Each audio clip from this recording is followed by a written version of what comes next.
A lifelong bond of hunting, forged between father and son. The kinds of hunting we do is, elk, deer, antelope. Threatened to be pulled apart in the jaws of a Wyoming grizzly.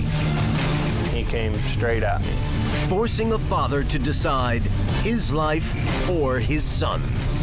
He was fighting for his life. Will either of them survive? The bear was on top of me.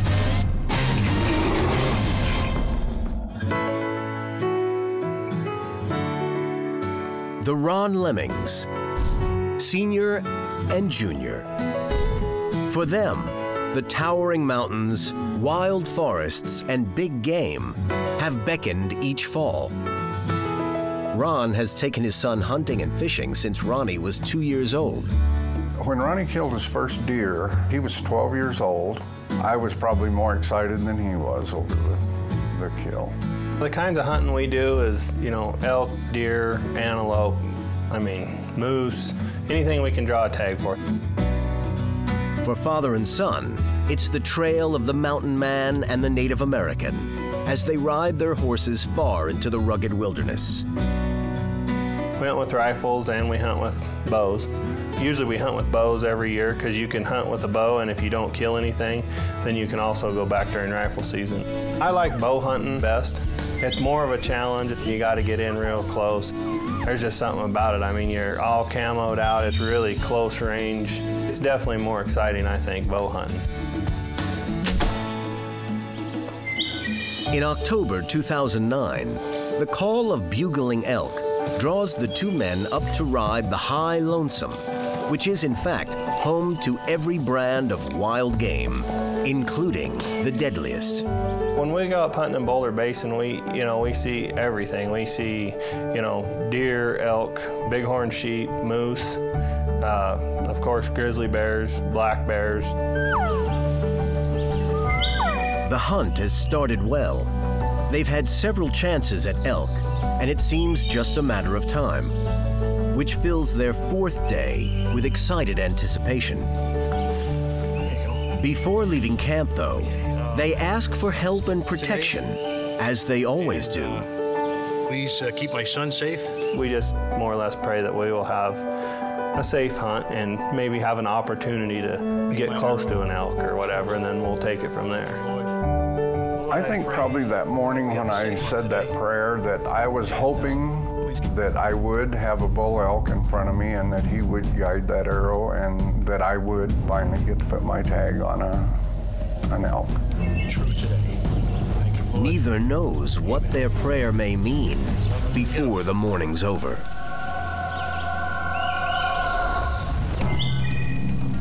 Prayer counts, but so does using elk scent to help them disguise their human odor and get into range for a shot with their bows, though this could have fateful consequences. As the hunt begins, they decide that Ron Sr. will hunt below, while Ron Jr. calls from above and tries to get an elk to walk by his dad. We eased into our favorite little spot there and started calling, and right off the bat, a bull answered us and started coming in. We had been set up for probably, I don't know, 5 to 10 minutes, and Ronnie was behind me about 40 yards, and I was down the hill from him.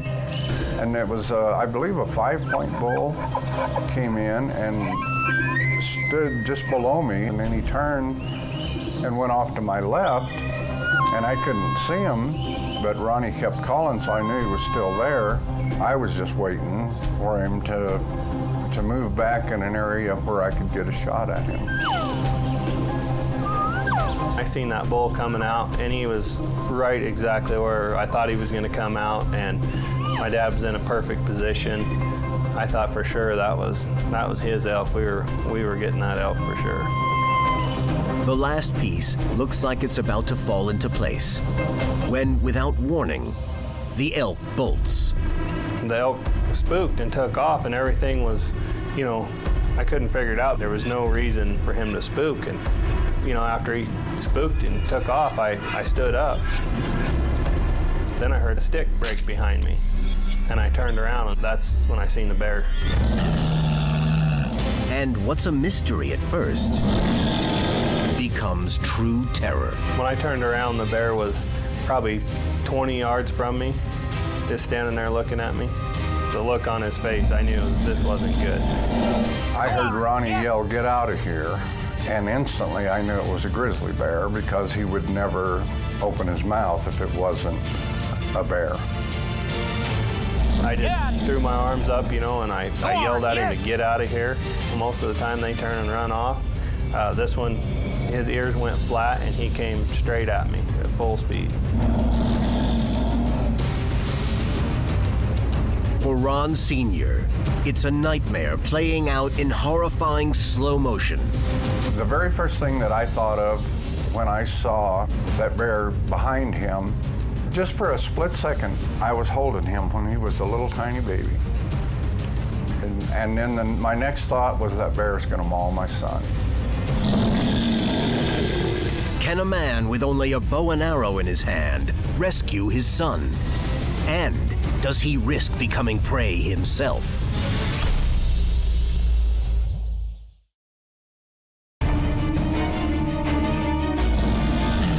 Without seeming provocation, a grizzly bear is charging down on archery elk hunter Ron Lemming. And his father can only watch in horror. I mean, we're talking like a second, and he's, you know, standing a foot away from me. There was no time, you know, to think about what you were gonna do or how you were gonna do it. I just got behind the tree. And he followed me all the way around the tree, and then I just took off straight down the hill as fast as I could. I knew he was chasing me, and I was just trying to stay up. I knew I wasn't gonna be able to keep that up long because it was such a steep hill and I was going so fast. The only clear path down the hill happened to be right by where my dad was at.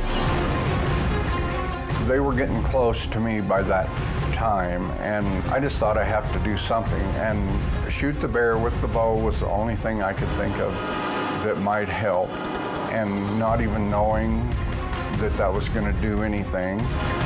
It's all adrenaline and desperation as Ron Sr. comes to full draw, praying his aim will be true. I drew back. I had to wait just for a split second until I knew I wasn't going to hit Ronnie, and then I shot.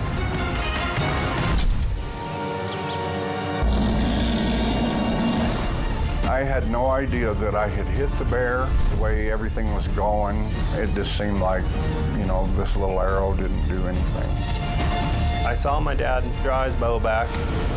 I heard his bow go off, and I seen a flash of an arrow just go right by my leg. I didn't know if the arrow hit the bear, and about the same time, I was on the ground. I guess the bear had caught me at that point and knocked me down.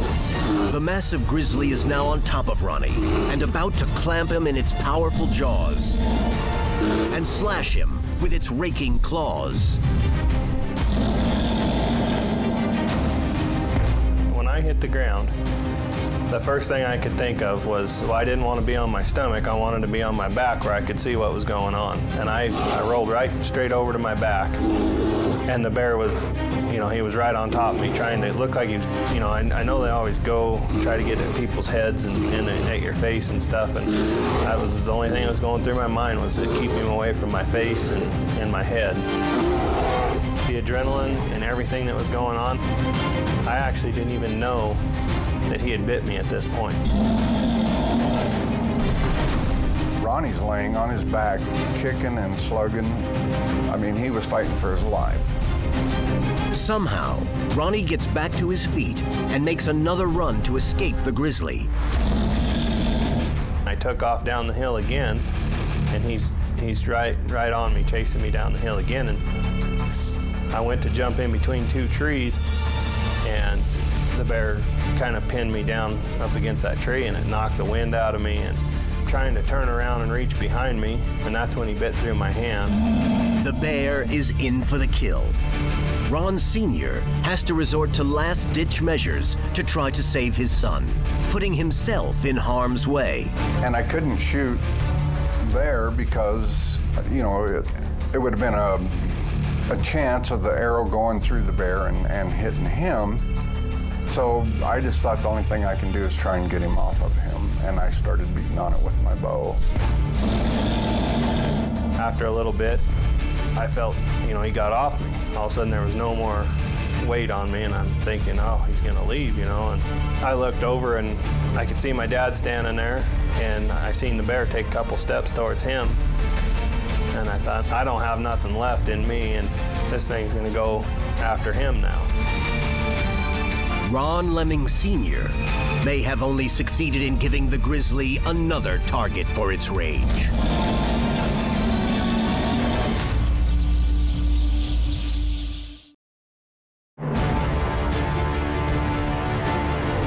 Deep in the Wyoming wilderness, Ron Lemming Sr. has been able to halt the attack on his son. But now the infuriated grizzly is ready to turn on him. And when it turned and looked at me and took a step toward me, I thought, well, now I'm gonna get it. As the bear appears ready to attack Ron Sr., it suddenly begins behaving oddly and turns away. And then about that time, he turned around and he walked right beside me and just kind of went down, just walked right down the hill and went about 20 yards down there. And he stopped and he turned around again and looked at us. Wounded and bleeding on the ground, Ronnie Lemming shouts at his father to shoot the bear again before it can come back. But all Ron Sr. can see is the horrifying sight his son presents. He was covered in blood, I mean, from head to toe. And I just thought, oh my gosh, my worst fear was there. And of course, after asking him, and he kept saying, I don't know, I'm thinking, well, you've got to know because you're half dead. And I'm just thinking bad things. Suffering from shock, Ronnie cannot answer his father's questions about where he is injured. Desperate to help his son, Ron cannot forget the bear that still looms just yards away. Until... Then he just took off wandering down the hill and fell over. The bear wasn't moving. We figured he was dead. It was like he took a 5-gallon bucket of blood and dumped on me and then dumped it all over the ground. I just assumed when I seen all that blood it was mine, and but I couldn't feel, I didn't really feel no pain at that point because of the adrenaline and everything that was going on, and so I assumed it was my blood, but I wasn't sure.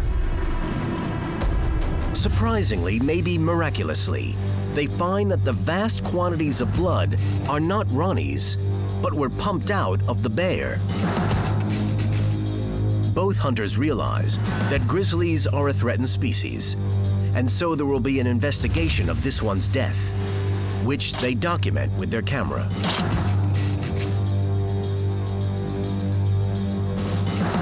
Despite his injuries, Ronnie is able to begin the arduous trek back to camp.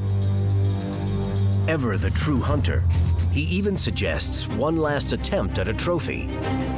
Just before we had left the scene of the attack, he tells me, he says, I hope it's not too bad because I want to keep hunting.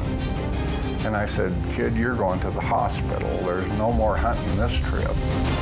As the long, painful walk continues, they hope Ronnie's wounds won't threaten just the hunt, but his life too.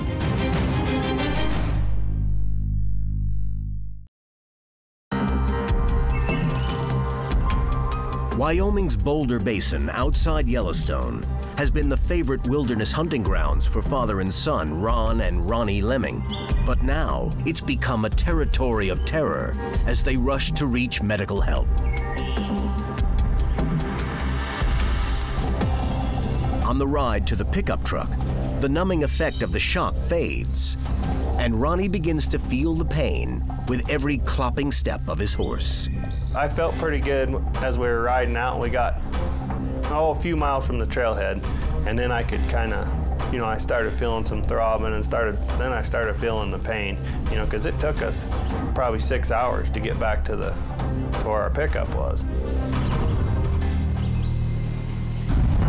At trail's end of the torturous ride, Ronnie is able to get word to his wife, who can hardly believe what she hears. I had my cell phone in the pickup. We got down there and I called her and I told her I got attacked by a bear. She was kind of thought I was screwing around or something, you know, she didn't really believe me. And I said, no, I really did get attacked by a bear. I said, I'm gonna have to go to the hospital. And he called and said that he'd been attacked by a bear, and I just thought he was joking. At first, I was just like, oh, brother, because in my mind, if you're attacked by a bear, you're dead. 12 hours from the time of his attack by a grizzly bear, Ronnie Lemming and his father pull into Ronnie's driveway. When I saw him fall to blood, it just kind of hit me like, man, I mean, this is real. This is really happening. Then it was just kind of like, okay, get in the car, we need to go to the hospital.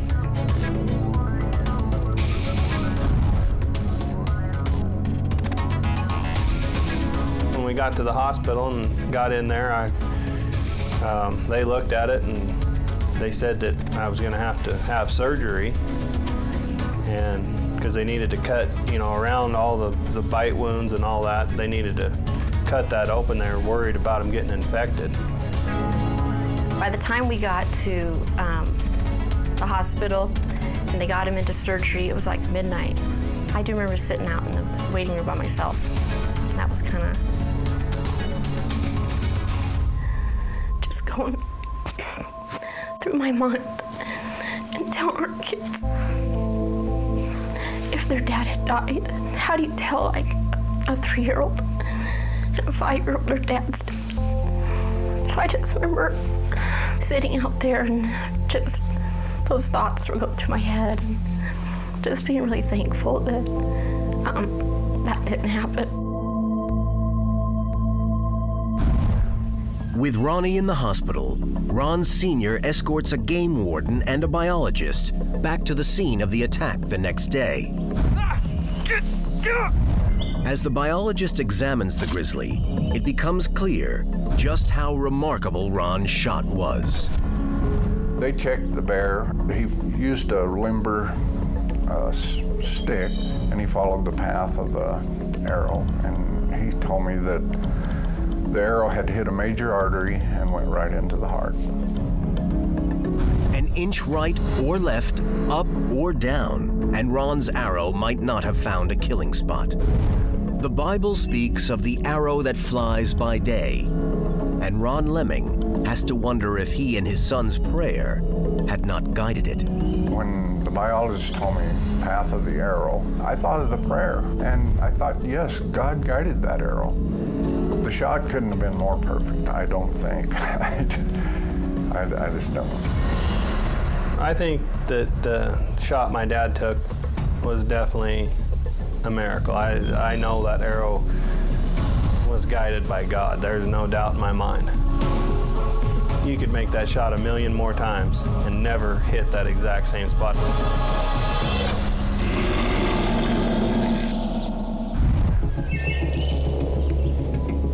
When the warden is satisfied that killing the grizzly was an act of self-defense, he presents the Lemmings with the grizzly's skull and claws to mark their brush with death. Ronnie soon bounces back from his injuries and heads right back into the wilderness. Today, Ron and Ronnie do not apply the masking elk scent that may have provoked the bear's attack, and they carry sidearms for protection. What's happened to me hasn't slowed me down a bit. I was back up there hunting a month after in the same spot. As far as hatred toward bears, I have none whatsoever. In fact, I love to see bears. I think they're one of the greatest looking animals that God ever created. I think about the bears more. I'm constantly on lookout for them, but you know, I was before too. I knew they were there. I knew they were dangerous. I'm probably looking over my shoulder quite a bit more than I used to, though. You know, used to I could go up there and take a nap on a hillside in the afternoon. I don't do that no more. Father and son still ride their horses into the wilderness and bring their bows. And if anything, the ordeal they experienced has only drawn them closer. My dad's definitely my hero for this. I don't think anybody else could have done it. to stand there as close as we were to him and make the shot that he made, there ain't nobody I know that could have done that. Do I consider myself a hero? No, I do not. For one thing, he's my son. I love that kid more than life itself. I think he saved his own life, too.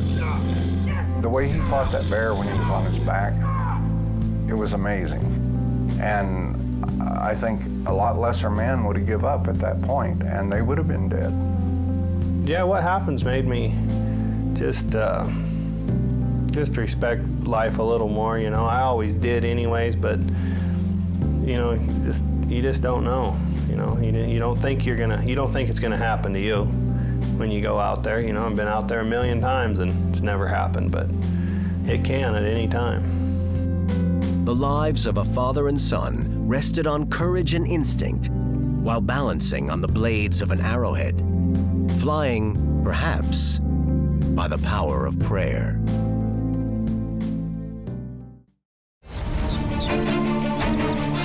A family fishing trip turns into a bloody, savage nightmare. Something grabs me on my right leg and immediately takes me underwater. A 500-pound bullshark is clamped on Craig Hutto's leg, and the beast isn't letting go. The look on his face, it was just terror. A trail of blood to the shore leads to an agonizing choice between life or limb. Please don't let them take my leg. When life hangs in the balance, what does it take to survive?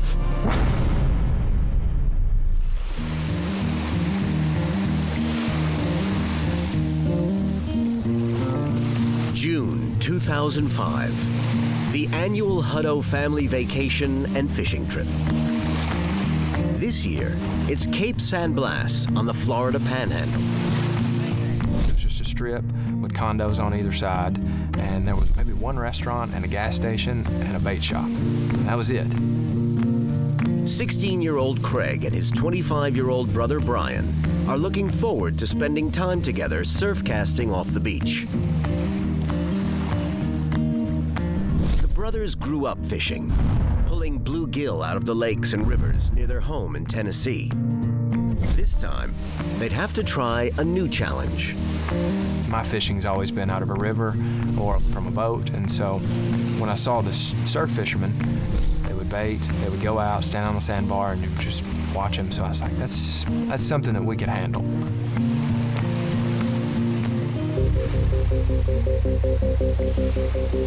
We would hook up with frozen shrimp on the beach. We would attach it to the pole, and then we would hold the pole above our head. Once we got on the sandbar, it was maybe knee-deep. And so we would just stand there and just throw it as far as we could and let it settle. And then usually within a matter of a minute or so, we'd have a fish on. Oh my gosh! How fun was it? And then we both would come back to the shore, and Mom and Dad would take pictures of it. We'd release the fish and rebait the hook, and then walk back out to the sandbar.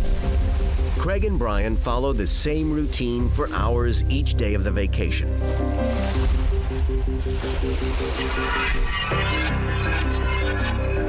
On the third day of the trip, Monday, June 27th, 2005, the family heads out early. It's an overcast day, and there's hardly anyone on the beach. The brothers also notice that the surf is churning up a lot of sand.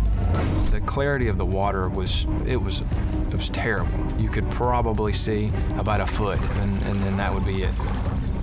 Really had no perception of what was under you or what might touch your leg or anything. But the murky water starts yielding the best catches of the trip so far. Right when we cast, we'd catch something within 5 seconds. And this went on for 45 minutes. Around 9:30 to 10:30. Brian caught a fish that was probably the biggest fish that either of us have caught since we've been there. And so, of course, me being a competitive type, I immediately got frustrated and mad because I thought that I could catch one bigger than him. And so after Brian was the superstar and taking all the pictures and all that stuff, I was trying to force him to go back out because I knew that I could catch one bigger than him. I could tell Craig was pretty fired up, because I remember he's like, come on, let's go, let's go. The decision to wade back out would change their lives forever. Lurking in the waters of this part of Florida are the most aggressive and deadly sharks in the world, the bull shark. Bull sharks love to cruise in warm, shallow water. As they head back out, Brian is slightly ahead and 10 feet to the right of Craig. They move towards a little gully and start to drop down into it. The water was probably about a couple inches above my belly button, and all of a sudden, out of nowhere, it feels like a punch on my left thigh, and water's murky, don't know what it is. And I remember that he just did this, whoa, what was that? The vacation is over.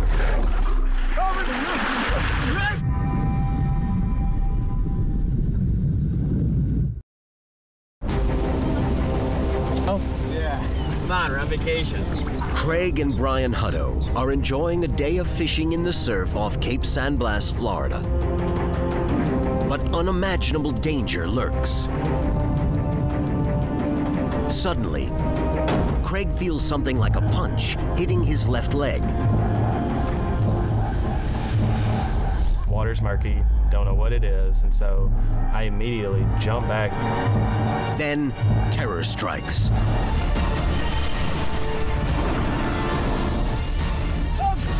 Something grabbed me on my right leg. Immediately, I went straight into shock. I vividly remember that the only thing that I was thinking was, Craig, this is a dream. You have to wake up right now. A 500-pound bull shark is clamped on Brian's leg, and it's pulling him out to sea. When he disappeared, the tail end of the shark rolled up, and at that moment I just started yelling. I remember yelling shark, I remember yelling 911.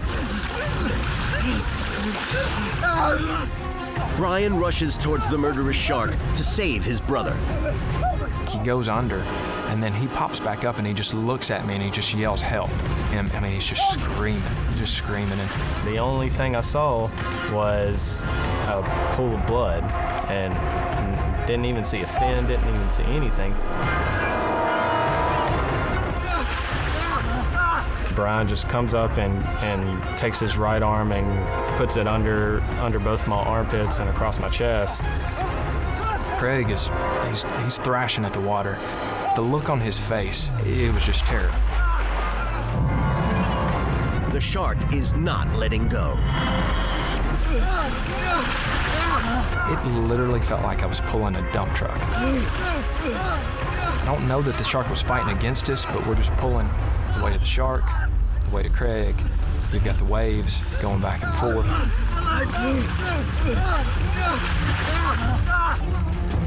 For me, it took 12 days to get from that gully to the beach. And now this whole time, the shark is still on my leg. Both brothers operate on pure instinct, right or wrong. If I didn't know anything about when you get attacked by a shark, you must gouge the eyes out. Craig only has one thought in his mind. I need to get the shark off my leg, and so I reach my hand down in hopes of trying to open the shark's mouth and releasing it off my leg. But the shark's razor-sharp teeth rip into Craig's hands. My left hand is basically shredded, and then my right hand was bit on my index and middle finger. With every heartbeat, the little blood Craig has left is being pumped out through the severed femoral artery in his right leg. All there was in the water was probably about a 3.5-foot span of blood and a trail of bright red blood all the way back.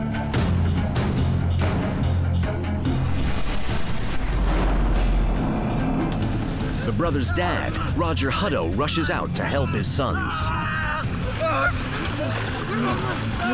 Both grabbed me under my arms, and the shark's still on my leg. Brian reacts with irrational fury. Just turned my body around, and that shark's still there. So I remember I just started punching It's kind of like punching a bag of Quickcrete. It's just really, really hard and sort of abrasive, and I don't think it made any difference whatsoever. I think it was just through, it spun around, and took off.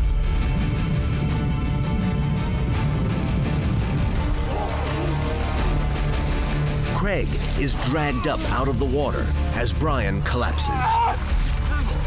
Brian reflects for a moment about his life-saving actions.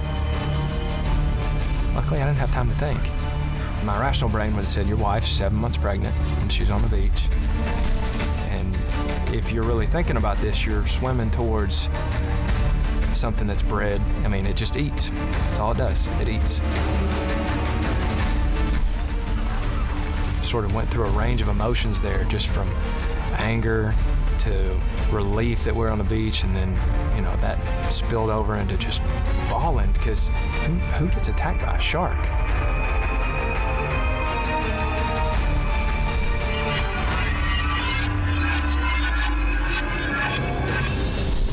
911 has been called, but with a severed femoral artery, Craig will most likely die before the ambulance arrives. He needs a miracle, and he gets one. It's a miracle that there were 3 nurses on the beach that morning, just on vacation like we were, and they immediately came over and did exactly what they were trained to do. Craig is extremely short of breath and ghostly white. Somebody call an ambulance. Somebody call an ambulance. I didn't know at the time that this was symptoms of someone who has severe bleeding. Didn't know that I was that close to dying at that moment. Show them. You stay with me, okay? How do you feel? As the nurses work to stop the bleeding, Brian flags down the EMTs. So I was in shock, and so I didn't feel any pain from the shark biting me, but the pain that I did feel is when someone's putting pressure on your artery, and I mean, I don't think any type of shot can cover that pain up. I remember my dad saying, we just don't know how bad it is. The blood loss was pretty big, and he was fighting. Now, a medevac helicopter is rushing to the scene, but Craig Hutto is losing the fight. They're gonna help you, okay? Stay with me. Stay with me.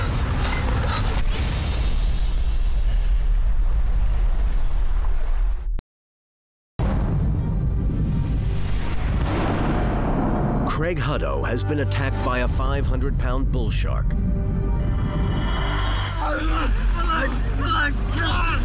And he's lost half the blood in his body.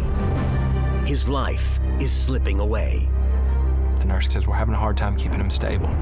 And I think that's really when it set in that we just need to start saying our prayers, that he makes it through.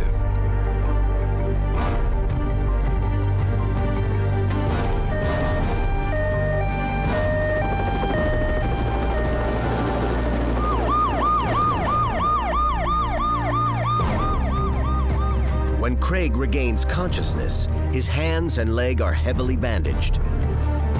For some reason, I wake up and I say, Mom, please don't let them take my leg. And so when I said that, Mom, she didn't know how to answer, so she just basically starts crying and walks out of the room. The Huttos ask the hospital chaplain to break the terrible news to Craig. His leg is gone. But Craig is still not out of the woods. He urgently needs to undergo a series of agonizing operations to stabilize his severed leg and repair his mangled hands. So I'd have surgery, I'd rest the next day. The next day I'd have another surgery. I'd rest the next day, have another surgery, rest the next day. His family is there around the clock. But still Craig struggles to keep his spirits up. I was asking, like, why me? How did I get here? Like, what did I do wrong to deserve this? Brian sees a very broken brother slipping into a dark place emotionally. I was just sulking, and he just said, quit being a baby. You've gone through the worst, you're still here. I don't know that I used baby. I think I told him he probably needed to suck it up. I wanted him to just not give up, because he had it within him. To make matters worse, after 9 days and 4 surgeries, the hospital has to be evacuated for Hurricane Cindy. Craig is airlifted closer to home, to Vanderbilt Children's Hospital in Nashville, Tennessee. At Vanderbilt, he endures 3 more surgeries to graft skin from his left thigh onto the bottom of his amputation. Finally, after another 10 days in the hospital, he's sent home to recover.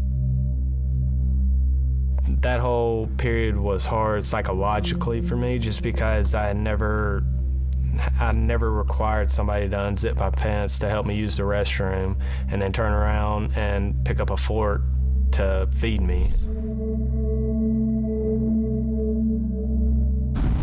While he's recuperating, Craig gets a visit from 2 strangers who would become lifelong friends, John Siciliano and Sarah Reinerston, amputees and competitive athletes.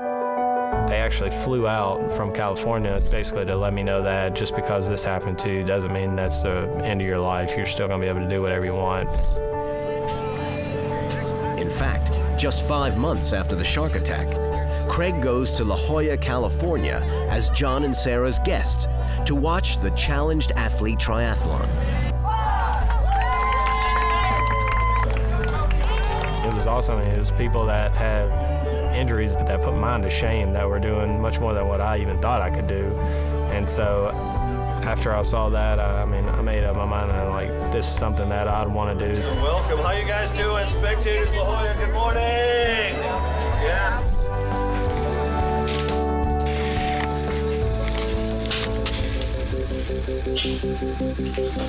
Craig then suffers the painful process of being fitted for an artificial leg. I had to go through at least 12 different socket fittings, because on your prosthetic, your socket needs to be perfect. His doctor gets the fit right, but it's still what's called a passive prosthesis, an artificial limb your hip has to basically drag around. Craig masters the new leg. Then he gets a life-changing phone call just before high school graduation.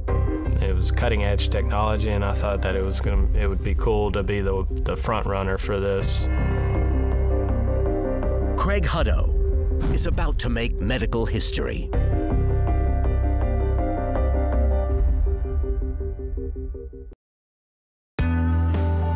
Since 2007, shark attack victim Craig Hutto has spent hundreds of hours helping the Vanderbilt University prosthesis program. Vanderbilt University's mechanical and electrical engineering program, they were creating a new type of prosthetic leg, and so they were looking for test subjects around the Nashville area that would be interested in helping them. Professor of Mechanical Engineering Dr. Michael Goldfarb and his team have created a robotic limb they call the Vanderbilt Powered Prosthesis. They need someone to road test it. It's been really exciting working with them, because I'm kind of the, I guess I'm kind of the lab rat. The Vanderbilt Powered Prosthesis is constructed of aluminum alloy and weighs only about 9 pounds. The leg is battery operated with a power system that is based on the one used in hybrid automobiles. This prosthesis uses advanced transmission mechanisms and electrical motors to move the knee and ankle joints independently with power, the way a real leg moves. The robotic leg mimics human biomechanics and allows amputees to walk without the characteristic leg-dragging gait of conventional artificial legs. The prosthesis is embedded with software that programs itself based on the wearer's movements. In other words, the artificial leg is learning from Craig's able body. And so with their leg, I'm able to walk up stairs as well as slopes. I'm just extremely fortunate that I had this opportunity.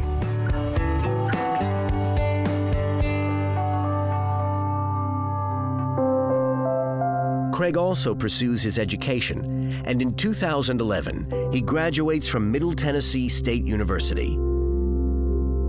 When I got to college and was thinking of what I should major in, it was really not even a decision, because I realized that nurses had saved my life, and I felt like I had to give something back. And so I went through the nursing program at MTSU and got my RN license. I'm currently getting my master's at Vanderbilt University to become an acute care nurse practitioner.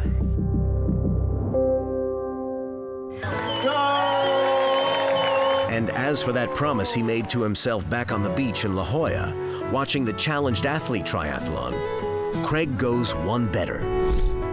He and his brother Brian and their middle brother Zachary all trained together to compete as a team in the San Diego Triathlon Challenge. He trained, he got his wetsuit, he got in the pool, and we got out there, and I remember looking at the water thinking, it's gonna be tough. It just seemed really challenging. Swimming with one leg, swimming in the ocean for the first time. Once I got in the water and it kind of all hit me like, whoa, this water's a little murky. The horn rang and basically it was me trying to swim 1.2 miles, so it went about fine. It was an emotional time while he was in that water. And then they let us go down to the beach when he came out.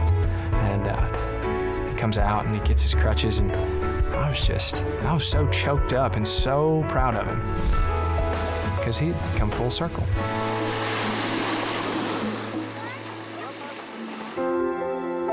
Craig Hutto has developed an inspirational outlook on life. It taught me how fragile life is, but it also taught me like how resilient we as humans are. Yeah, it has taught me not to take things for granted. I mean, something as simple as walking, that's second nature to people that people don't even think about, but when you're not able to do it and you have to actually think every time you take a step, continuously every time, you kind of learn to appreciate the small things in life. Bad things are gonna happen. That's just life. What you make of them, that's completely your decision. And out of something very, very bad, Craig Hutto has made something very good indeed.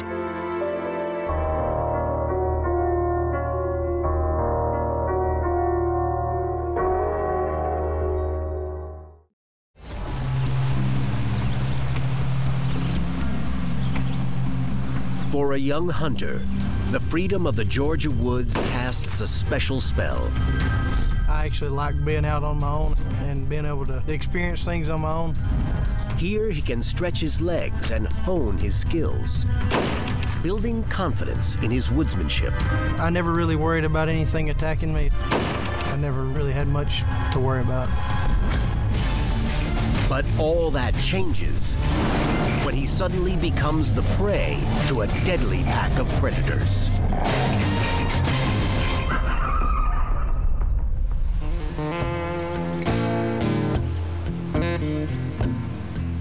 The fall woods of Georgia have been home to Jackson Jordan since the age of 6, when he first went there with his father to hunt. By the time he was 11, he had taken his first deer and learned to be skilled with both rifle and bow. I'm a big archery hunter. I love to archery hunt, and I tend to stay in the archery season on into rifle season. I like to hunt there, and I do predator hunt also. Jackson hunts predators as a form of wildlife management. We do predator hunt just to keep the population down, because they do take the population of the deer and drop them drastically. The type of predators that we hunt in the state of Georgia are mostly hogs and coyotes also.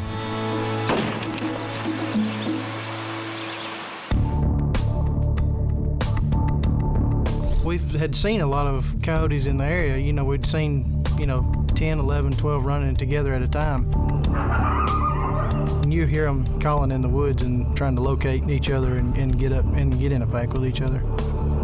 Although coyotes feed mostly on small animals, including lizards and insects, they are more than capable of attacking and killing deer, livestock, and even household pets. Looking missed.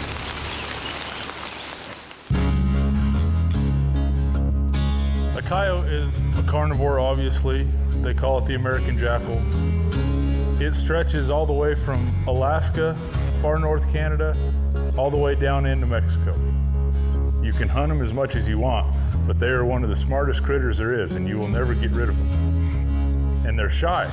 They don't want anything to do with humans, most of the time. When hunting large prey, they will usually be in packs and will attack the rear or flanks of the animal, trying to pull it to the ground. When they start after an animal, coyotes can continue pursuing it for hours until they make the kill or abandon the attack.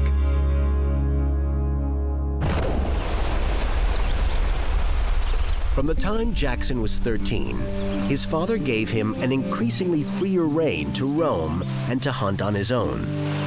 And for Jackson, it was the perfect situation, as he could not imagine any real threat waiting for him in the Georgia woods he loved.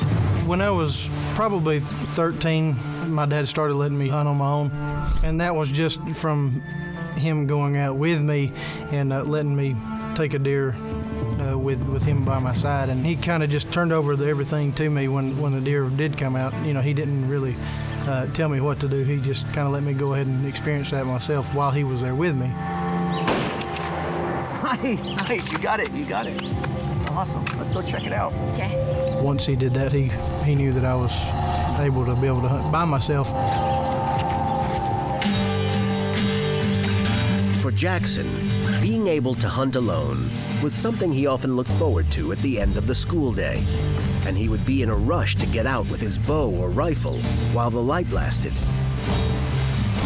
And for him, it was also a way of proving himself as a young man. Going hunting after school, to me, was more of a independent type thing. I actually liked being out on my own and being able to experience things on my own. I would say maybe a rite of passage.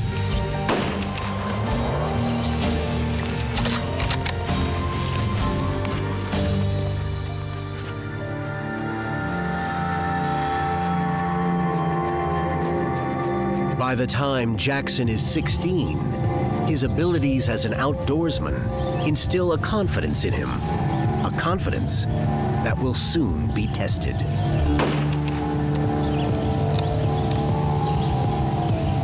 Whenever I started hunting on my own, I never really worried about anything attacking me, especially like not as far as cougars or bears. Anything like that wasn't much of a concern for me. I never really had much to worry about.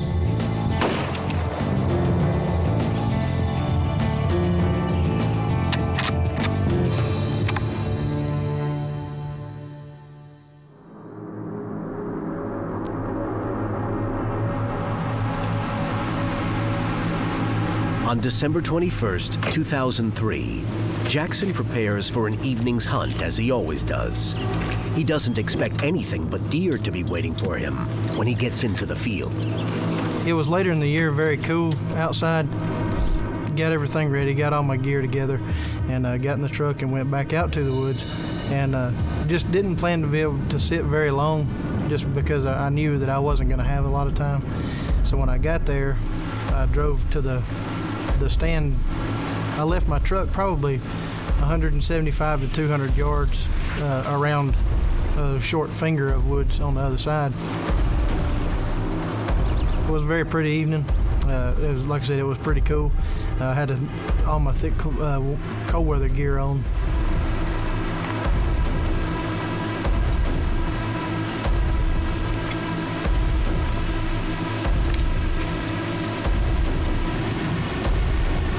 I hadn't sat there very long. I had heard some noises and thought that I heard somebody, you know, getting in my truck or something along the lines of that. So I sat there for a little while longer, and I wanted to go check it out just because I was a little nervous about it.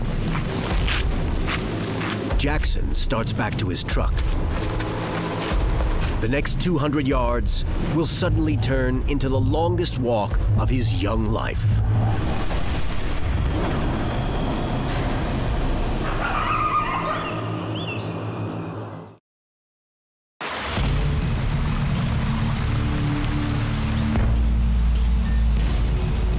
"16-year-old Jackson Jordan is deer hunting alone in the Georgia woods.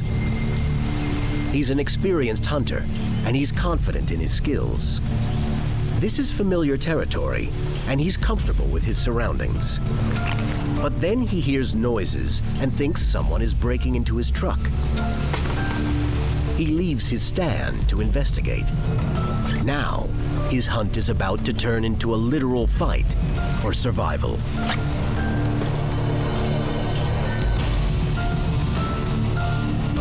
So I walked back towards my truck, and I'd probably not made it 50, 75 yards from where I had been sitting.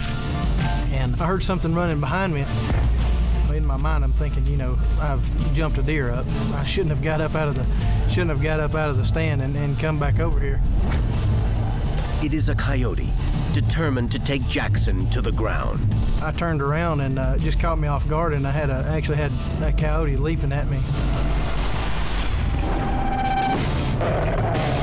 A vicious coyote has sunk its fangs into Jackson's right arm. It bit me and knocked me down onto the ground, and I dropped my rifle. As he struggles with one attacker, he realizes that more are coming up behind it. There was 3 of them all together. They were snapping, trying to bite me.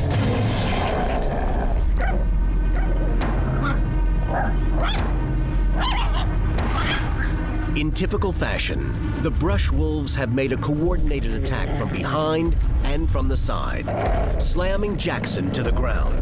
I was just trying to get that coyote off of me. You know, at 16 years old, it's just something that you don't always, you know, you never think about. So I started trying to hit it, punch it, anything I could do to get it off of me. And finally, the one on my right arm let go.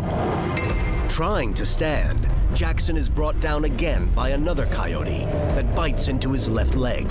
On the ground, though, Jackson's hand falls onto his rifle. And flip the safety off, and I just get an offhand shot.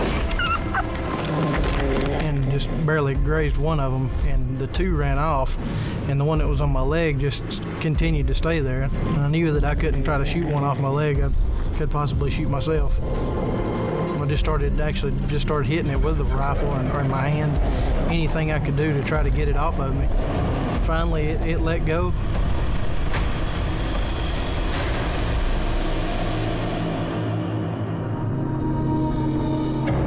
I got back up. I stood there for a second. They were in the woods there. I could hear them running around, and I just stood there and tried to stand my ground and protect myself for a few minutes because I didn't know if they were going to come back or, you know, what they might do. With coyotes who have tasted blood, waiting and watching in the woods, Jackson Jordan has to regain his composure, assess his injuries, and try to reach safety.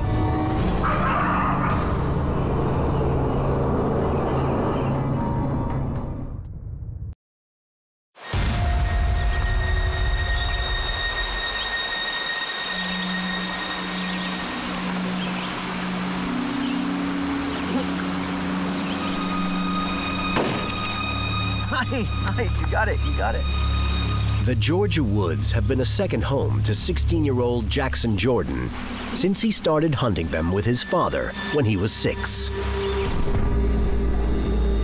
But all that has changed in mere minutes, as he has just experienced the fierce, predatory assault of a pack of coyotes.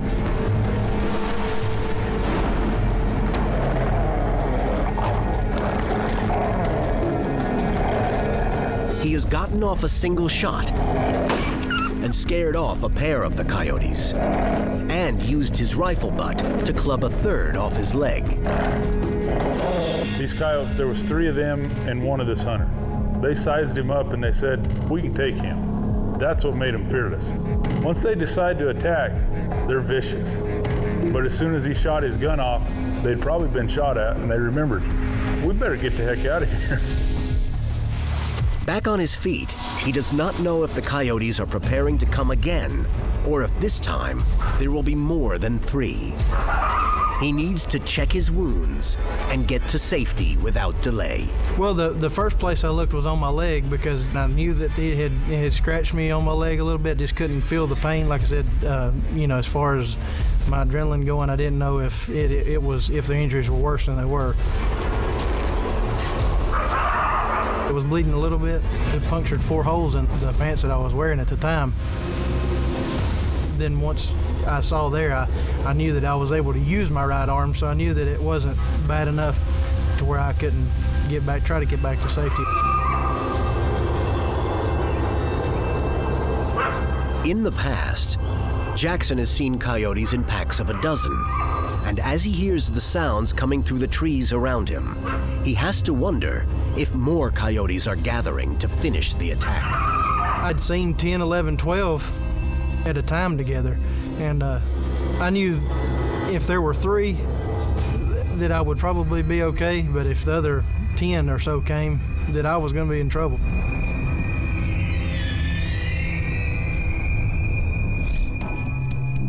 A coyote may stand just 2 feet at the shoulder and weigh only 25 pounds, but the coyote is a 2-million-year-old survivor of the Pleistocene, able to run at over 40 miles per hour. And in packs, it's like a school of piranha. Over the years, 35 coyote attacks have been verified in California alone. Because of their size, coyotes do not kill quickly, but must depend on repeated bites. At least twice, such attacks have proved fatal. One in the early 1980s in Southern California involved a toddler dragged from her yard and into the street, the young child dying later in the hospital from her injuries. Coyotes will usually avoid humans at any cost. They're almost nocturnal in most places because of the hunting pressure, and you rarely ever see them. You can't hunt the coyotes, and so they're losing their fear of humans because there's no threat. In October 2009, a 19-year-old Toronto singer-songwriter, Taylor Mitchell, while hiking in a national park in eastern Canada, was set upon by a pack of coyotes and killed. And in this case, they had interbred with wolves. That poor girl didn't stand a chance. During the attack on Jackson, the initial rush of adrenaline kept the fear at bay. But now, in the aftermath, and knowing the coyotes are nearby, freezing fear begins to course through his veins. At the time, I probably was afraid for my life. I don't think that I had much time to think about it, and it was just more of a survival type mode. But it was very frightening. It was very frightening. Safety, refuge. This is what Jackson must find. He has to make it back to his truck and his cell phone, even if it means turning his back on the coyotes.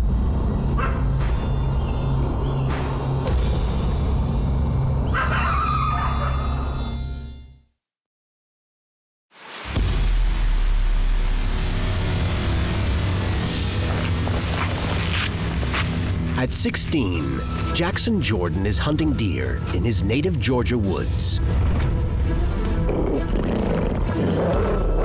when he is ambushed and mauled by a pack of vicious coyotes.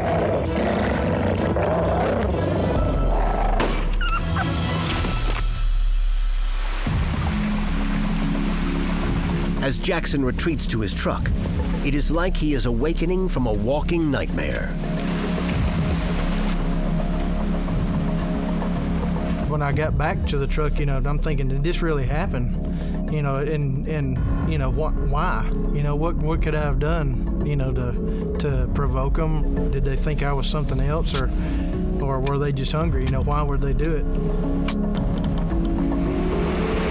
In the safety of his pickup, Jackson has time for his mind to clear and to reach for his cell phone to send out a call for help. And I called my dad and telling him, hey, look, I just got attacked by coyotes, and he's like, you're kidding me.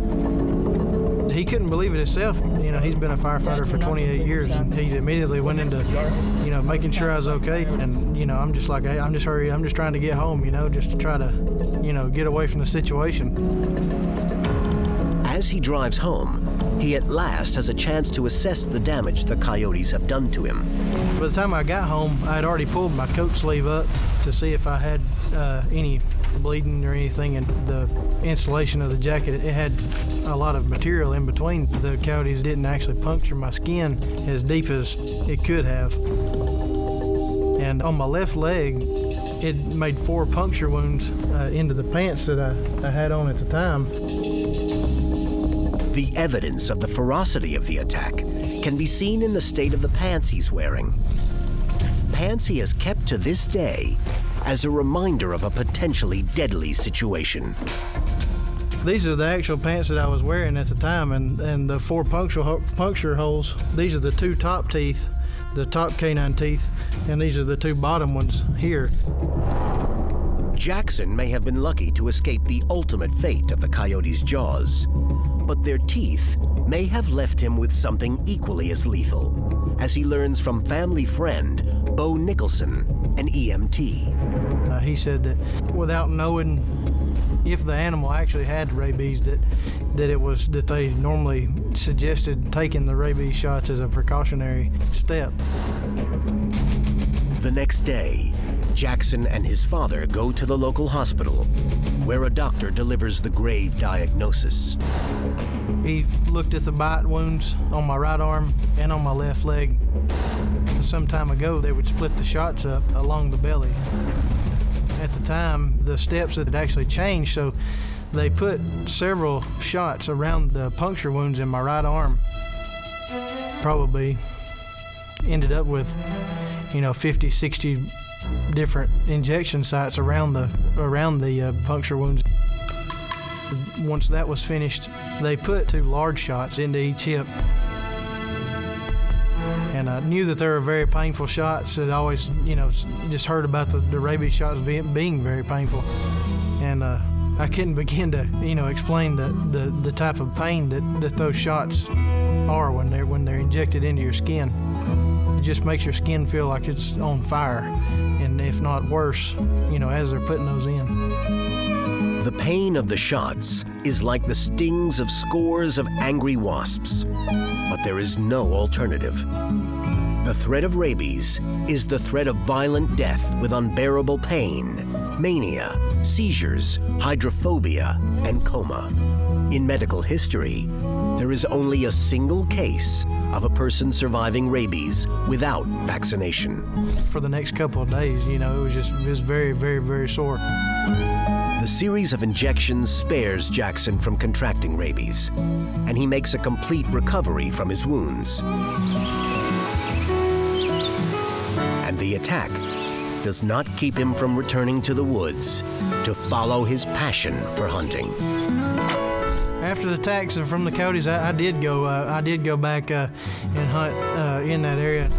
Even though Jackson still loves the woods, the sight and sound of coyotes there can cast a chilling shadow over him. When you do hear them, it does make your skin, kind of crawl and your hair stand up a little bit, even now. If anything, Jackson Jordan's ordeal instilled in him an even deeper respect for the wild and its sometimes deadly inhabitants. I'd say the most important lesson I've taken from the incident of being attacked by the coyotes is to not take any wild animal for granted. We're in their environment, and we're taking up their space, and all they're doing is trying to defend it.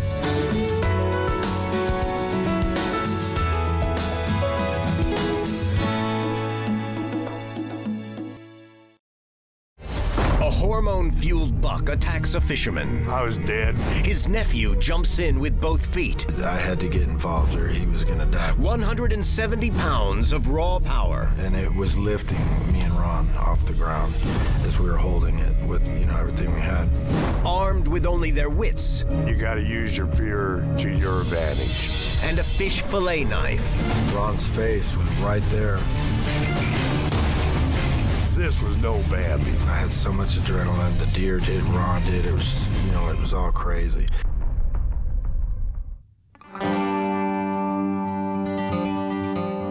A cold Halloween morning in Central Texas. Ron Smith, former Marine, and his nephew, Eric Alvarez, are heading to the river to fish. They are just hours away from their favorite pastime, turning into a tale of terror. I'm a full-fledged hunter, fisherman, camper, biker. Now I don't get into skydiving and stuff like that. I'm not a full-blown idiot. I really do enjoy fishing and hunting. I fish in any kind of body of water I can find. Whatever's close, whatever my gas pocket money would allow me to go to. Like I've done a lot of ocean fishing. My biggest fish I ever caught was a 100-pound 7-gill shark out of San Francisco. I've caught catfish as long as my arm. Don't weigh catfish, who cares? We just eat them. My Uncle Ron's always been an outdoorsman.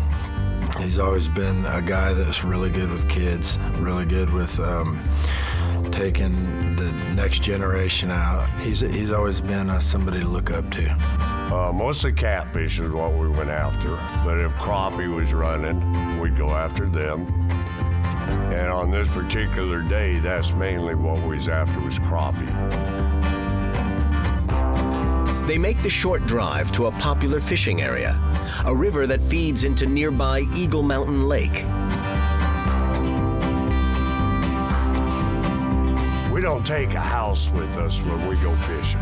You know, we leave the chairs at home, we leave the campers at home. When we go in the outdoors, we want to be in the outdoors. It's a short walk to the river and the start of fishing. I'm a lazy fisherman. I like to sit on the riverbank and enjoy my surroundings. So I use live minnows under a bobber. I cast it out with a light pole because they're little fish, so you want some enjoyment. You want to fight. You use a big pole, there's no fight. You use a little pole, you got a good fight on your hands. Yep. From the 5-foot bank they're fishing on, it's 30 feet across the river. What Ron and Eric don't know is they're standing on what could be a fatal path. Had our lunch with us, and being a fishing trip, we had our beer with us. We got our lines in the water, and I just now opened my first beer, took a swig of it, and set it down. Looked across the river, and there's a real nice 9-point whitetail buck deer. I noticed there was a buck over there, and he was raking his antlers against a tree. And me and Ron were checking him out for a few minutes and thought it was a pretty cool thing. The buck's tree rubbing is classic rutting behavior, and the rut is when deer are most unpredictable. He walked up to the edge of the water, looking at us. Then he swam across the river, which we thought was pretty cool, watching a deer swimming right up to us. He was swimming across to us with something in his mind. And if we would have known what was in his mind, we would have acted different. And it came about probably 30 feet down the bank from us, and walked up real slow out of the river, and it walked over up to us. And I actually stuck my hand out and pet the deer a little bit on the head. It seemed totally tame. We thought it was, something that had been around people a lot, and it just wasn't afraid. We didn't feel any fear from it or anything like that. And Ron petted a little bit on the back, and then and it went off into it kind of walked away and went into these trees that were nearby. Ron and Eric aren't alone in their appreciation of the white-tailed deer. Perhaps more than any animal, the whitetail is the symbol of America's open spaces. Hunted to numbers of less than 1 million a century ago, the whitetail has made a stunning comeback. Now over 30 million roam our mountains, forests, and grasslands. 6 million are taken by hunters each year, yielding nearly 250 million pounds of meat. I've been around deer a lot in my life, before and after that. Having one come up close to me, no. A deer sees a human, he usually takes off. That's why when this deer came up to us, and then being a park-like setting, we thought it was a pet. No, when a wild deer sees a human, he runs, he gets away. But this is mating season, and the seemingly docile buck is in fact a 170-pound, hormone-crazed 9-pointer in rut, capable of 35-mile-per-hour bursts of speed and 8-foot vertical leaps. The buck was in rut, and I think he was coming over to assert his dominance. Most people think of deer and you think Bambi. Well, deer can actually be very, very dangerous. They kill people every year. Suddenly, the deer breaks for the pair of fishermen. When I looked up and seen that buck coming out of the tree line, I thought I was dead. I didn't think I stood a chance to do anything. The buck the two men were just petting is now charging at them out of the trees, singling out Ron Smith, driving him over the bank and pinning him to the ground. But once he attacked me and we was engaged, there was no fear. That's gone out of you at that moment. Anybody been in any tight situations, know you got to use your fear to your advantage. Get your adrenaline going. Now you got to beat whatever's attacking you. I had to beat a deer. When I seen the deer take my uncle down to the ground, I knew that I had to get involved or he was going to die right in front of me. Eric finds the only weapon available and places it in his uncle's hands. It is now an elemental battle out of the Stone Age, and the deer is about to unleash its full fury. Former Marine Ron Smith's fishing trip has turned into hand-to-hand combat with a buck crazed by the rut. When a buck is in rut, he changes completely. His hormones change, his thought process changes, and his body changes. During the rut, the bucks get extremely aggressive. Their neck swells up so that they can absorb the impact of hitting each other in the head time after time, kind of like a football player. They are extremely aggressive towards each other. They kill each other all the time. A lot of times they'll fight to the death. Ron's nephew, Eric Alvarez, desperately looks for a way to intervene. I picked up a stick. It was probably about like 4 inches in diameter, an old dry log, and I started to hand it to Ron, and he grabbed it out of my hand, and he hit the deer right over the head with it, like without even thinking. I mean, it broke it right over the deer's head, which completely infuriated the deer. Uncle Ron weighed about 160 pounds, and it literally was throwing him around like a rag doll. And his antlers went on both sides of me. I went in between his antlers. I wrapped his antlers up under my arms, and with his momentum hitting me, that drug us both into the river. I figured that was the end of it. When you get a wild animal, or any animal, your tame dog, if he's in a fight, you get him wet. Most animals quit once they get wet. And when Ron brought him into the river, you know, I was thinking that was probably going to be the end of it. I mean, because he pulled him all the way out into the middle of the river. So I'm climbing up on the bank. Next thing I feel is antlers hitting me in the butt side, knocking me up on the ground. I'm laying on my belly, and I rolled over, and he's still charging me. And the deer chased him right out of the river and hit Ron and with his horns and knocked him to the ground. He had the antlers right in Ron's chest, goring him on the ground. He got me good that time with his antlers in my chest and stomach. The antlers of a white-tailed buck are a wonder of nature. They emerge as living tissue in early spring and grow up to ½ an inch a day. By autumn, they are fully formed and become dead bone and lethal fighting weapons. White-tail bucks use their antlers to duel during the rutting or mating season. To the victors belong the does. Whitetails shed their antlers completely in winter. The size of the beams and the number of points are a function of nutrition as well as age and genetics. I was like, I got to get in there, you know, and I jumped all the way down with both feet with, you know, everything I had, and I hit the deer right in its back, along its back, and I knocked the deer off of Ron. I didn't think about what was going to happen to me, but I knew before I did it that it was going to be basically like kill or be killed. It didn't stop the deer. You know, it gave Ron a little bit of time to get up, and I grabbed one side of the antlers, and then Ron got up and grabbed the other side. How strong he was? One man, I don't care who you are, how big you are, could not beat a deer hand to hand. The deer will win every time. If I didn't have Eric there to back me, to cover my backside, I wouldn't be here telling you this story. We held on tight and pulled its head to the ground, but its knees, front legs would not buckle. It stood on all fours, but only its head, and it was that strong. And it was lifting me and Ron off the ground as we were holding it with, everything we had. During the rut, a whitetail buck's neck will double or even triple in size, with muscles fed by rushes of natural steroids, testosterone, melatonin, and other biochemicals. The hormonal soup is triggered by changing daylight in autumn. I realized at that point that we didn't have nowhere to go, and we were stuck. And Ron was totally wore out already, and I couldn't believe Ron had that much in him, because I hadn't fought the deer but half as long, and I was totally tired. For men and deer, it's now a fight to the death.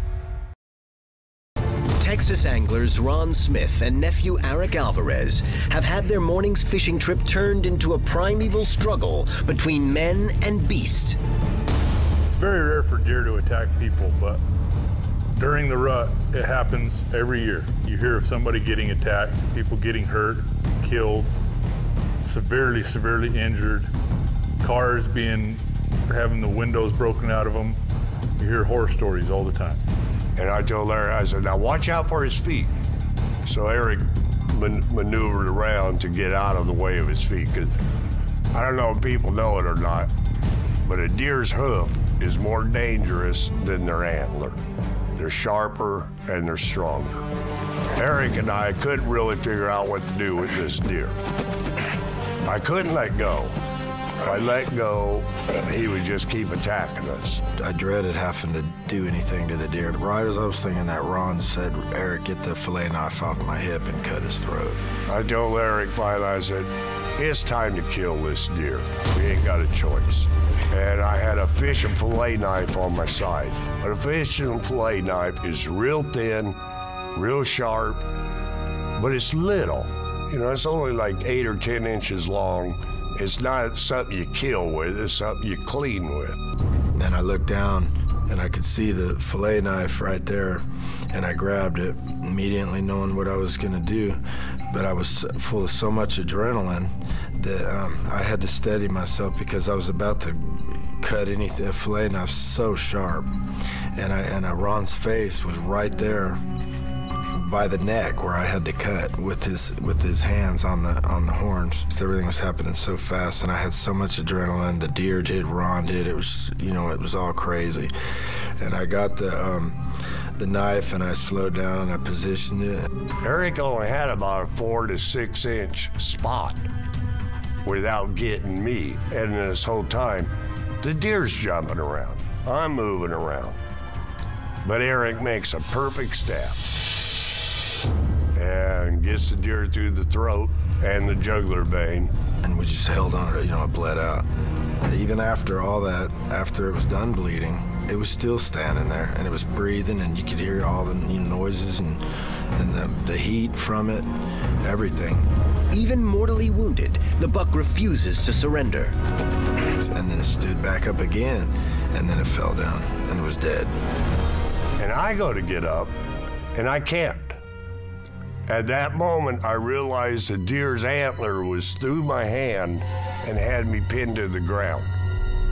And during this whole process, I never knew I was injured. I was beat up in the chest and stomach, but I didn't know that antler was through my hand. So I had to pull my hand off his antler before I could get up. Ron got into the river, and Brett washed his hand off, and when he pulled it out, he'd had an antler went all the way through his thumb into his palm, and then he was having a hard time with anything at that point. I knew I needed to get him to the hospital. Eric helps his uncle back to the truck. They are headed to the emergency room, with Ron fearing infection. There, they'll learn the man-made cause of the buck's behavior.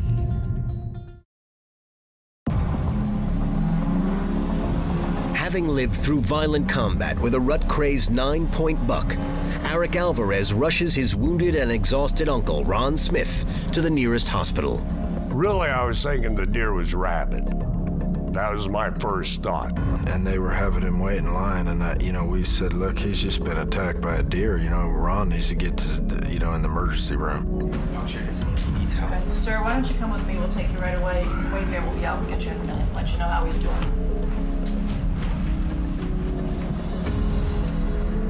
And they made me wait out in the lobby. The emergency room personnel treat Ron's hand and check him for other punctures and possible broken bones. That looks pretty nasty. How'd you do that? I got tangled up with a deer, and the antler went right through my hand. In the lobby, Eric has a visitor, someone he expected, the game warden. And I thought, well, I guess I'm going to jail, you know, for poaching a deer, you know, because I knew that it wasn't deer season, you know, and he sat down and he said, tell me what happened. And I told him the same story I'm telling now. And he said, I'm just gonna say you got lucky, you didn't get hurt a lot worse. I'm saying it's self-defense, and I'm glad you're okay. That's what he told me. The game warden tells Eric more, though. He's already examined the carcass and determined from its swollen neck and glands that it was indeed rutting. But its extreme aggression is more a product of human ignorance. We had a report of a man in the area. He was feeding a deer, and by all descriptions, this is the exact same deer. The game warden told me that there was a man that had been feeding that deer corn, so the deer had actually gotten used to him and started to lose its fear of people. And that's exactly why that happened, I think. I think the deer attacked us because it was in rut, it was territorial, but I don't think it would have attacked us unless there was a man or somebody that was feeding it and got it used to people. An habituated wild animal that no longer fears people becomes not only a threat to human life, but to its own. Eventually, a deer or any other animal not afraid of humans will try to dominate them, which can lead to serious injury for people. And once an animal has hurt someone, its own fate is sealed, because then it will have to be found and put down. So hand-feeding a deer is simply cruelty masquerading as kindness. Don't let that deer come up to you. Do whatever you got to keep him away from you. Protect yourself. I don't care if it's a deer, any animal in the wild comes up to you, worry about him. A little squirrel comes walking up to you, worry about him, because he's probably got rabies. There's no reason for a wild animal to walk up to a human being.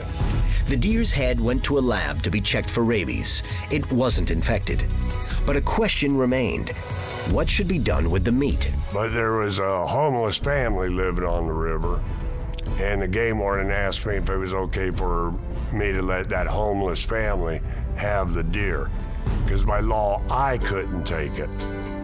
Eric and I could not have that deer because we was the ones who killed it. I told him okay. And we thought that was an awesome thing to do. I certainly didn't want nothing to do with that deer, or eating it or anything. Ron Smith will never forget his day of hand-to-hand combat with a white-tail buck. And perhaps he took away from the experience more than he lost. The incident with the deer made me more interested in going outdoors. When you go outdoors, there are so many things that can happen, and they're all new. And most of the time, not all the time, they're all good. People who live in the city, stay in their houses, do not know the enjoyment of being outdoors. I do know the enjoyment of being outdoors, even if bad things happen every once in a while. There ain't nothing in this world except for my health stops me from hunting and fishing. I will hunt and fish until the day I die. Ron Smith continued his life as an avid outdoorsman. In the summer of 2013, shortly after sharing this story, Ron passed away. His incredible tale of his encounter with a deer is just one example of the adventurous spirit that guided his entire life.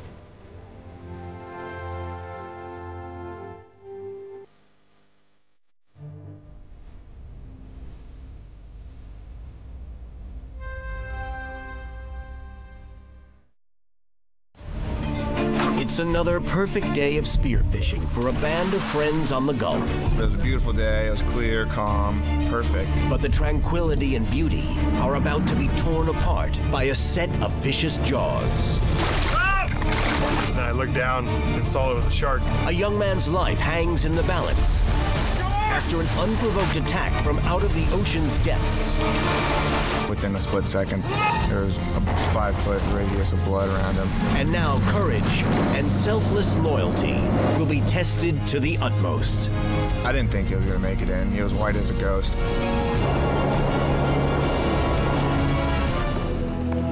September 24th, 2011 is another gorgeous day off Longboat Key, Florida. A group of lifelong friends head into the Gulf of Mexico for a day of spearfishing. It's a trip they've taken hundreds of times, but today's adventure would be very different.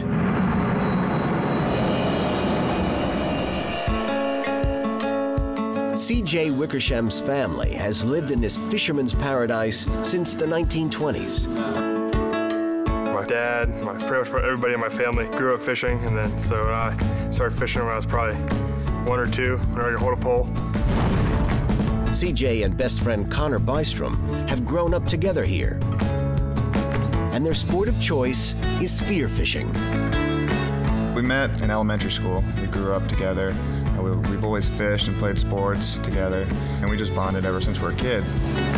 Spearfishing, we would wake up early, head offshore, go out more than 15 miles in the Gulf, have different rec numbers and jump in, and then we'd chum up some fish and go down there and spear them. I grew up doing that, and then all my buddies do it, so we go out all the time, every weekend.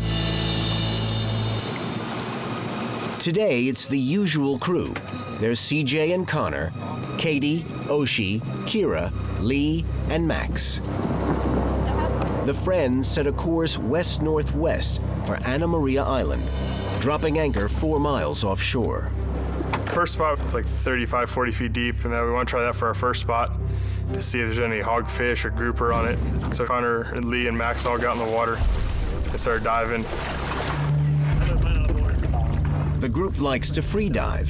They use no scuba gear, no tanks, no regulators, no weights, and no air except what they can hold in their lungs as they plunge deep with their spears. It's pretty cool to be able to just hold your breath for a few minutes and go down like 50, 60, 70, 80 feet on a breath of air and shoot like a big 20, 30-pound grouper or big amberjack or big hogfish or something of that sort. Spearfishing is hunting underwater. The fish, you're like in their environment, you know where to hide and stuff, so you gotta try to find them like where they get in their, like the grouper will go into like the ledges and the holes, and you gotta try to find them like back up inside there and get them out, which is pretty fun to do. That's pretty thrilling. Like hunters, spear fishermen spot and stalk the largest specimens without having to depend on the luck of hook and bait. When we go spearing, we shoot a lot of grouper, which range probably from 24 to 35 inches, which is probably 10 to 20 pounds. A lot of the fish we try to shoot, which are really good, are hogfish, and they're usually probably from like 14 inches to 20, 22 inches. So I mean, probably the biggest like 5, 6 pounds. Lee and Connor shoot 2 hogfish each, but they're hunting for grouper or snapper. They pull the anchor and head another mile out and find the right spot. Every time we went down, one of us would shoot at least a hogfish or a mango snapper, and it was fairly clear. You could almost see top to bottom, so it was a good day. The buddy system is crucial in diving. Dozens of feet down, with just the air in your lungs, anything can go wrong. Getting tangled in line or stuck in the rocks or dragged off by a big catch. You need your friends close by to keep an eye out. These waters are also filled with bull sharks. Despite their fearsome reputations, sharks are not a major concern for CJ and his friends. Usually when we'll go out and spearfish on wrecks in different areas, you'll see sharks all the time. They usually come in and they kind of check you out and then kind of roll on their way. Bulls are among the most notorious of sharks. Large, up to 12 feet and 500 pounds, they will swim into shallow water and even into freshwater rivers and lakes. Bull sharks are believed responsible for the series of fatal attacks on the Jersey Shore in July 1916 that inspired the novel and movie Jaws. Their one saving grace is that they take time to grow curious, so a diver usually has a chance to put some distance between him and the shark. When we're spearfishing and we get a bunch of sharks come in, it gets too sharky, we'll pull the anchor and go to another spot just to kind of get away from that. An inherent risk of spearfishing is the blood speared fish put in the water. We'll shoot a fish and swim back to the boat and throw it in the boat, but that doesn't mean that there's not going to be sharks around. They're always around somewhere. When you're spearing, all the fish are going to bleed no matter where you shoot them, and that does release blood, and that blood attracts sharks. It's a possibility with that kind of sport, I mean, shooting fish and then bleeding, that you can get attacked. This Saturday, CJ and his dive buddies are taking care. They're keeping their stringers and fish blood out of the water, and not a single shark has come in, even to have a look. It was actually a great morning. It was a beautiful day. It was clear, calm, perfect. We speared a bunch of fish that day, shot quite a few hogfish and grouper. We never saw a shark in the water all day. The shark that bites, though, is not the one you see, but the one that sees you. You see them all the time, and you know you're aware of them, but you just never think it's actually going to happen. I never really thought that I would get attacked by a shark when I was out there diving. CJ thought wrong. It's a sunny September Saturday of spearfishing for 7 friends in the Gulf of Mexico. By early afternoon, the stringers hold a dozen hogfish, 3 decent groupers, and some mangrove snapper. Some of the group are taking a break on board the boat, while others are off the back, sunbathing on inflatable rafts. And 21-year-old CJ Wickersham is in the water, alone, free-diving with his spear gun in search of the catch of the day. I went down, shot a hogfish, came back and put it in the boat. And then I hopped back in, because when I shot that one, I saw a few more good-sized ones down there. Went back down one more time, shot at a mangrove snapper, and I missed it. So I came back up top and was just sitting there for a second, catching my breath before I loaded my gun. And then the next thing, I felt like a bump, tug on my leg. Then I looked down and saw it was a shark. I saw CJ kind of flail on the water. Popped his head up and started screaming. And then within a split second, there was a 5-foot radius of blood around him, and you just knew it wasn't good. Without the possibility of flight, CJ's fight response takes hold as he pounds on the shark. I took both of my fists closed and hit it as hard as I could on the nose. I just looked down, I could see it was kind of like a flap on my bathing suit ripped open.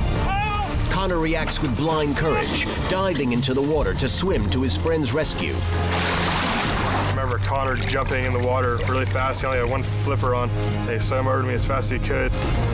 When I jumped in the water, saw his leg, could see his femur. It was pouring blood out so fast, it looked like a faucet was turned on underwater with blood coming out of it. I mean, it shocked me. I just saw it, and I yelled back to the boat before I got to him to just have a rope ready to tie off the leg. When I grabbed him, we swam back to the boat. Max and Lee grabbed him around his shoulders and pulled him over the boat.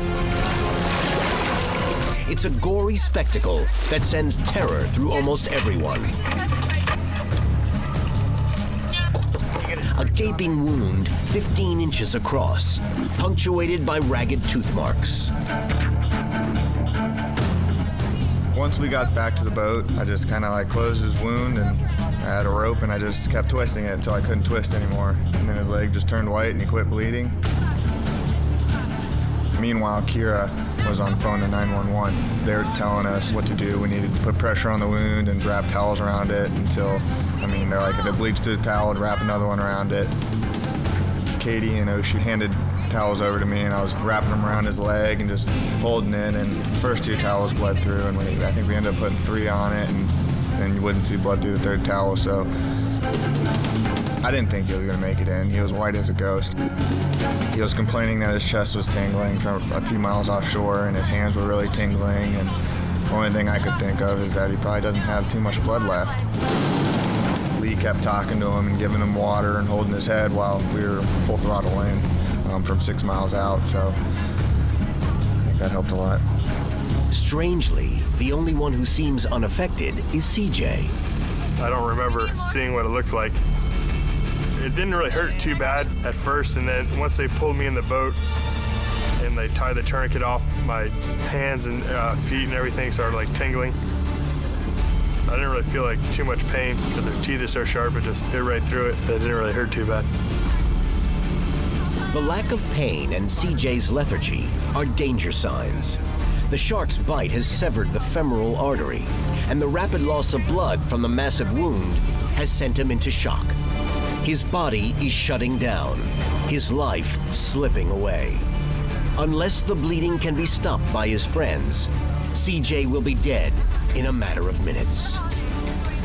The 911 operator calls ahead for a medevac helicopter to be waiting on standby at the nearest rendezvous point, off Rod and Reel Pier on the northern end of Anna Maria Island. At the boat's helm, Max has the throttle wide open to cross the 6 miles of Gulf waters as swiftly as possible, while CJ's friends struggle to keep him conscious. Every second counts as blood runs out over the boat's deck. All of CJ's friends are working together to keep him awake and alive.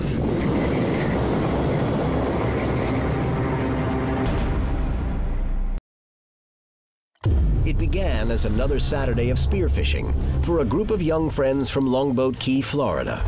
Now, CJ Wickersham is fighting for his life after an ambush attack by a 10-foot bullshark.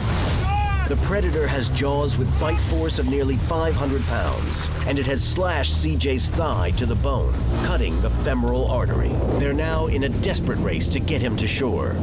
They laid me on the floor, and Lee got behind my head and held my head up, and then Connor got the anchor rope and tied it off my leg like as tight as he could for a tourniquet to stop the bleeding. Once I saw the wound and how much it was bleeding, I didn't think we were going to be able to stop it. I didn't think he was going to make it in. He was white as a ghost. He was complaining that his chest was tingling from a few miles offshore and his hands were really tingling, and the only thing I could think of is that he probably doesn't have too much blood left. And they just tried to keep me calm or give me water and stuff and tell me it was going to be okay. They were trying not to they didn't want to freak me out by saying that it was really bad or what it looked like. Sometimes I felt like I was going to go unconscious, but I was trying to keep myself awake. I told them to call my parents. Kira makes the call, first to CJ's mom, then to his dad. Well, it was a Saturday afternoon and around 3 o'clock, and I'd just taken a shower, and I heard a scream come out of my bedroom. I went in there, and my wife Ella had said that CJ had just been bitten by a shark, and that they were bringing him in to the pier to see what they could do for him. The run to the pier seems like a slow-motion nightmare for CJ and everyone else in the boat, trying to keep him alive. On the way in, CJ was very calm. He was responsive the whole way. He was never going in and out of consciousness. He was always there. He was drinking water, and he was actually complaining about his heels hurting and not his leg, just from them leaning on the gunnel. CJ was very calm. I think he had a lot of trust in us. Everything that we told him to do, what the 911 was telling us to do, he was just responding and doing everything like he should have. And being CJ and how strong and big he is, I think if it would have bit anybody else, it would have probably been a different outcome. CJ is just clinging to consciousness when the boat reaches shore. We ran into the Rod and Reel Pier. The EMS was waiting on the pier. I didn't think we'd be able to at least lift CJ up onto the dock, so Max just ran in and grounded the boat right onto the beach. And the EMS walked out, and they wanted to see the extent of the wound to get the helicopter there. The boat hit the bottom, so then I knew we were at the beach. And right when we got there, the paramedics were waiting. So they cut off the towels, and right when they saw it, they called the helicopter. And we got him up onto the gunnel, and they put him on a stretcher.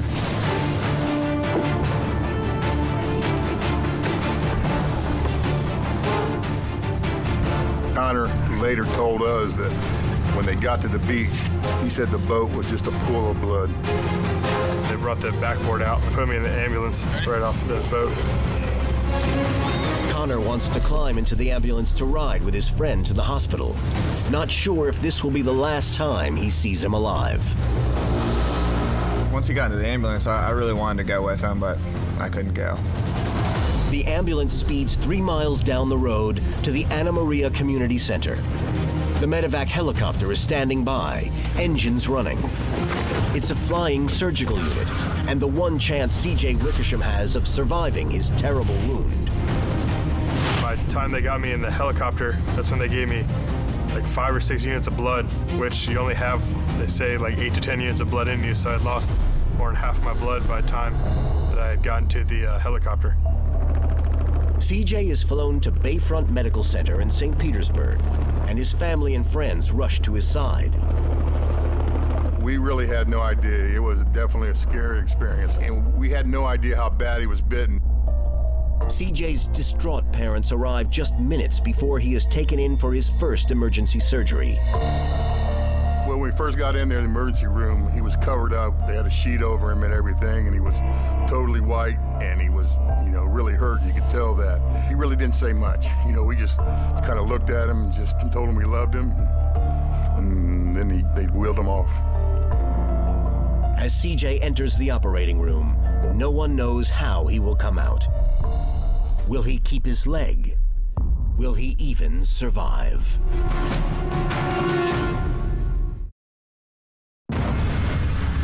It began as another Saturday of spearfishing for a group of young friends from Longboat Key, Florida. Now, C.J. Wickersham is fighting for his life after an attack by a 10-foot bull shark. It's the least expected kind of shark attack, an unprovoked ambush, raw feeding behavior. These waters have seen only 5 such attacks since records started being kept in 1882. CJ's is number 6. The courageous friends who rushed him to shore pray for CJ's survival. Fate is on CJ's side, though, in the form of a surgeon who has faced the worst kinds of trauma. We were lucky to have this surgeon, Jeffrey Johnson, who had just come back from Afghanistan and Iraq. I think he served a couple tours over there. He was definitely qualified because he saw a lot worse things in Afghanistan and Iraq than CJ's accident. Apparently, it didn't faze him too bad. It takes an hour and a half and over 800 stitches for Dr. Johnson and his team to clean and stabilize CJ's wound. When he came out, all his friends, my brother, his sisters, Connor and all of them, Jeannie, his mother, all his friends that were on the boat were in a waiting room. And the doctor came out and said that he lost a lot of blood and that he probably would lose a lot of tissue and that he'd probably have 4 to 5 surgeries.